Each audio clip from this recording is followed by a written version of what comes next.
Hello అండి, నేను మీ Shirisha Vanapalli. Welcome back to Vanapalli's kitchen. ఈరోజు మన ఛానల్లో పండగలప్పుడు కానీ లేకపోతే ఏదైనా స్పెషల్గా చేసుకునే పూజలప్పుడు కానీ చాలా తక్కువ టైంలో అయిపోయే ప్రసాదం రెసిపీ ఇప్పుడు చూపించిపోతున్నాను.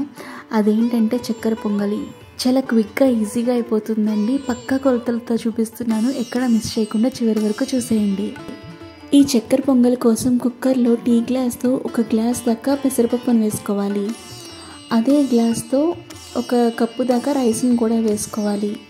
ఇప్పుడు దీంట్లోకి వాటర్ వేసుకొని 2 టైమ్స్ వాష్ చేసుకోవాలి. ఈ పప్పు ఇంకా బియ్యాన్ని ఇలా వాష్ చేసుకున్న తర్వాత దీంట్లోకి మనం ఇక్కడ 2 గ్లాసులు తీసుకున్నాం కాబట్టి 1కి 2 గ్లాసులు అంటే 4 గ్లాసెస్ ఆఫ్ వాటర్ వేసుకొని, చక్కెర పొంగలి మరీ పలుకుగా కాకుండా కొంచెం మెత్తగా ఉండాలి కాబట్టి ఇంకొక 1/2 గ్లాస్ వాటర్ని యాడ్ చేసుకోవాలి. ఇప్పుడు దీంట్లోకి 1 స్పూన్ దాకా నెయ్యి వేసుకొని ఈ కుక్కర్ పైన మూత పెట్టుకొని అలాగే విజిల్ పెట్టుకొని 3 విజిల్ వచ్చేంత వరకు ఉడికించుకోవాలి. 3 విజిల్ వచ్చిన తర్వాత స్టవ్ ఆఫ్ చేసుకొని కుక్కర్ చల్లారిన తర్వాత కుక్కర్ పైన ఉన్న మూత తీసి ఈ రైస్ ఇంకా పప్పు మంచిగా ఉడికిందో లేదో చూసుకోవాలి.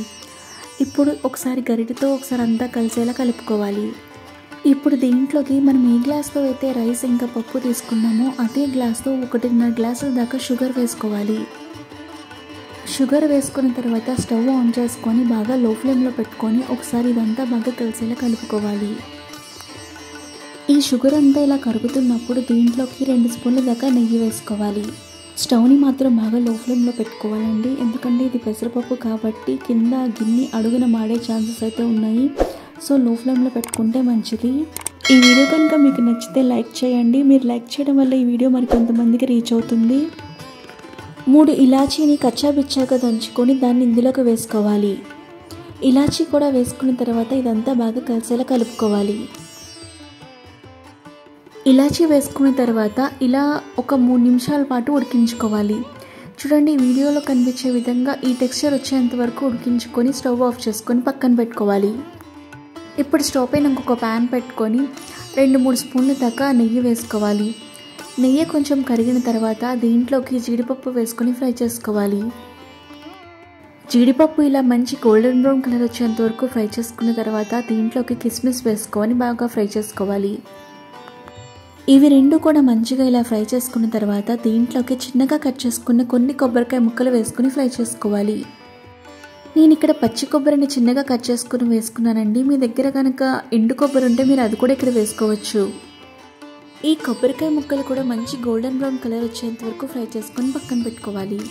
ఇప్పుడు మనం ముందుగా ఉడికించుకున్న చక్కెర పొంగల్లోకి మనం నెయ్యిలో ఫ్రై చేసుకున్న జీడిపప్పు, కిస్మిస్ ఇంకా కొబ్బరికాయ ముక్కలు నెయ్యితో పాటు ఇందులోకి వేసుకోవాలి.